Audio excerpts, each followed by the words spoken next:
Hello YouTube, welcome to the garage. Going to do a little more testing with the vapor blaster. At this time I'm going to try some plastic. Okay, I'll show you what I got here. This is a headlight bucket off of a motorcycle, and it's an older one. It's probably about 20 years old, off an old Suzuki. Okay, and plastic, it gets some age on it, starts to get kind of a milky look to it. When this was new, it was all nice and shiny black, but it's got that haze to it all over it. Okay, and I want to see what the vapor blasting will do. What I'm going to do first is I'm just going to use pump pressure. Okay, and kind of like this area right here, I'm just going to kind of burnish it with pump pressure. And what I'll have to do is I'll pause the video and then rinse it off and dry it off, because when it's wet it'll look nice and shiny black. But you know, I rinse this all off, you know, get all the dirt off of it, but I want to see what the process will do with that kind of milky look, and see if we can bring it back to any kind of luster. So as I said, I'm just going to use pump pressure on this one section here and see what it does.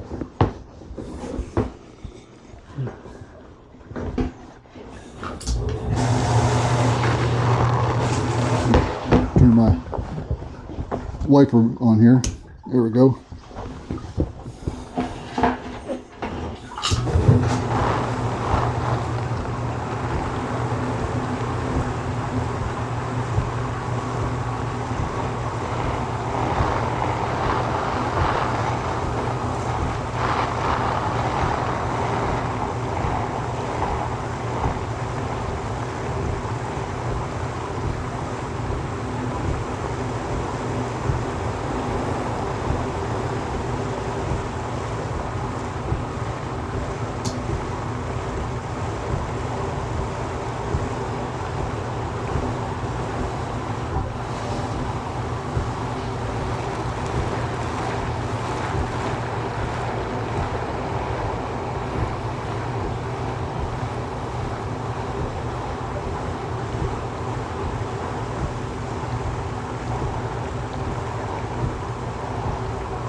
Too bad my compressor wasn't always this quiet.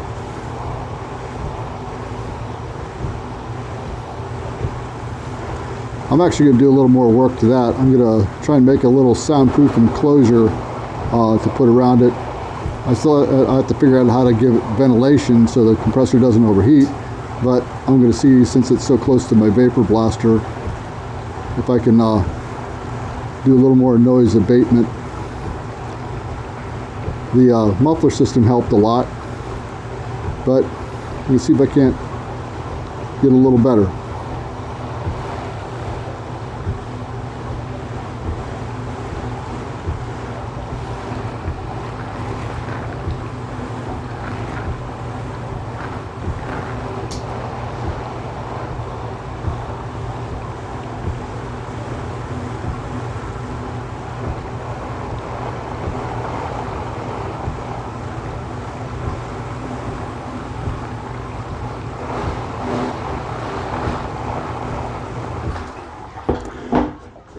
Okay, I'm going to pause the video and I'm going to rinse this off and dry it off and see if it made any difference. I'll be right back.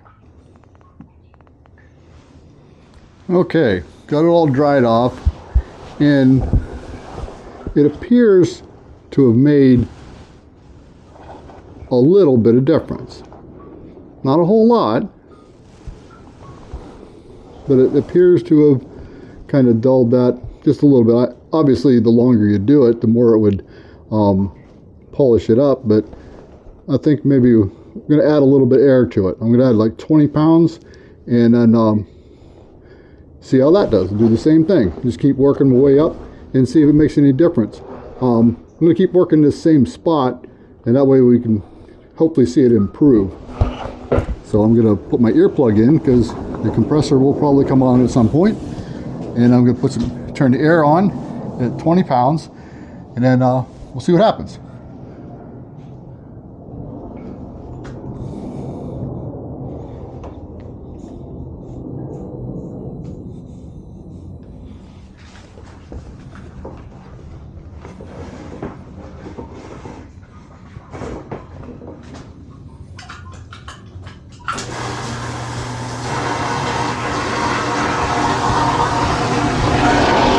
fit.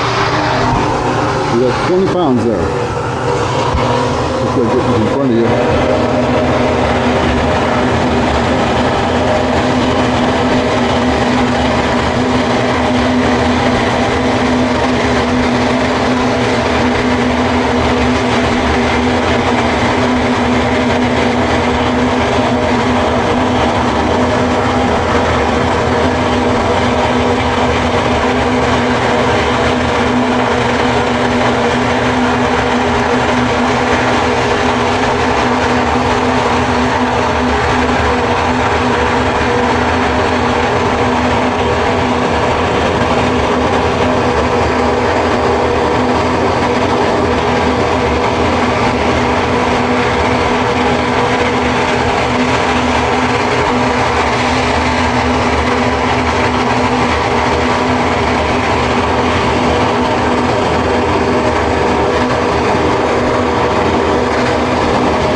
Okay, same deal. I'll pause you, rinse that off, dry it off, and we'll see what it did. Okay, got it all dried off here. Let's take a look. Try to look and see what you guys can see.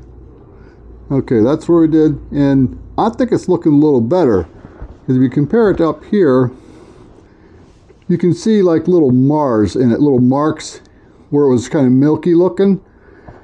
And it's not quite as, doesn't quite have that milky appearance, not quite as bad. Looks a little smoother. Like I said, you can't see these little marks. And that was at 20 psi. So I'm going to take it up to 40 and let's see what happens.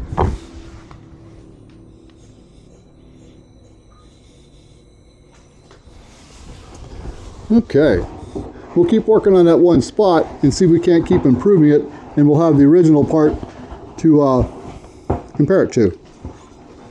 Okay, so here's 40 psi.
Okay, I'll pause you, rinse that off, and I'll be right back. Okay, I think we're kind of learning something here. Look at that. I think we're going back the other way.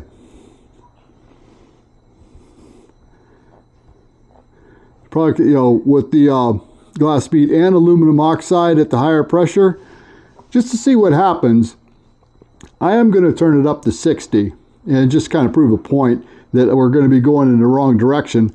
But then what I want to do is turn the pressure back down and see if we can kind of smooth that off and bring back the black luster that we're looking for. So as an experiment, I'm going to turn the pressure up to 60.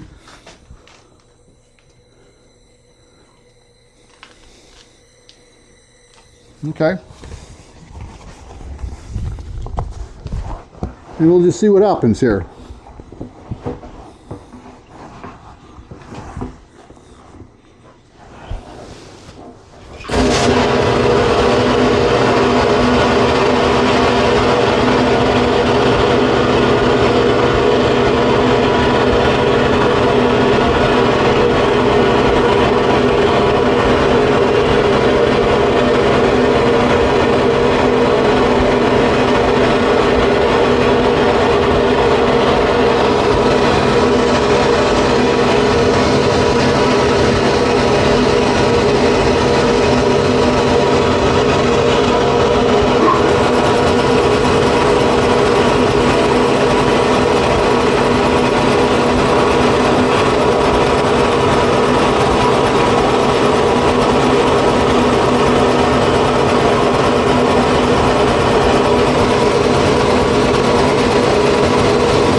It off. I'll be right back. Okay. I think we figured out something here. At least with using the aluminum oxide in there, we're back to, whoop, remove the windshield wiper. There we go. That's better. I think you can see now. That's back to, actually, it's a more even milky look than over here, but it's even more milky. So, all right, what I'm going to do is I'll drop it back to 20 psi and see if we can kind of bring back what we had, and then finish off with burnishing at just pump pressure and see what we got. So let me turn the pressure down here a little bit.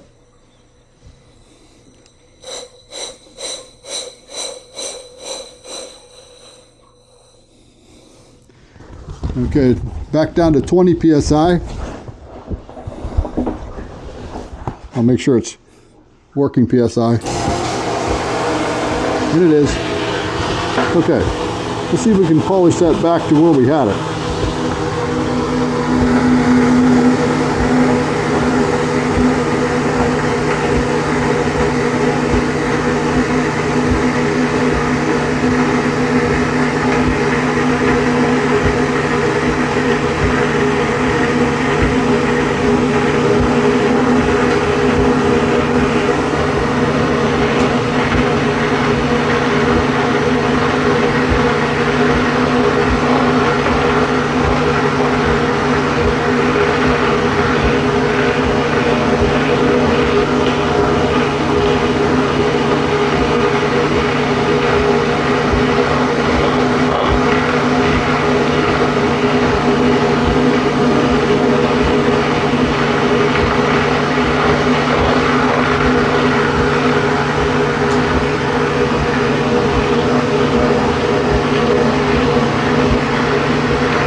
Okay. I'll be right back after I do the old rinse. Okay. Still seem to have that milky appearance there. Hope you guys aren't fogged up.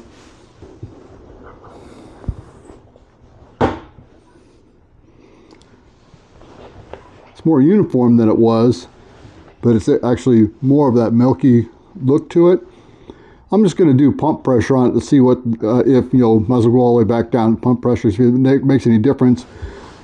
But I was thinking that even if this process doesn't polish it back, you know, well, again, I'm using the glass bead and aluminum oxide, maybe just some glass bead. I'd like to do an experiment with just glass bead and see what that would do. But I'll tell you, that's the perfect surface to paint this. And if you use the automotive paint that's flexible that they use on the plastic bumpers, that's what you would use on this, and that's that would be the surface that you'd want to put that on, because that would stick really well. But I'm going to see what happens if I just burnish this with pump pressure just to finish the experiment, and we'll call it a day. So here we go.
Okay, I'll rinse that off and see what it did. Okay. It's pretty clear that we really can't bring back the luster of when this was brand new. But I'll tell you, that would be the absolute perfect surface to paint. And I've got some motorcycles I'm going to restore, and I got some headlight buckets that, you know, are just like this that I wanted to try and polish up. But I think what I'm going to do is I'm going to use this process to prepare the surface to paint them using that flexible paint, like I said, they use on car bumpers. And I think that'd be the perfect way to go. You couldn't get a surface like that with steel wool or sandpaper or anything like that. You paint that and you paint it right, it'd just be smooth as glass and it would stick. So I think I figured out how I'm going to paint the headlight buckets on the motorcycles I'm restoring. But like I said, that was just an experiment. I wanted to see what happened, and now I know. So if you could do me a favor, subscribe to the channel. I'd really appreciate it and really help me out. Like, share with your friends, and I will see you in the next video.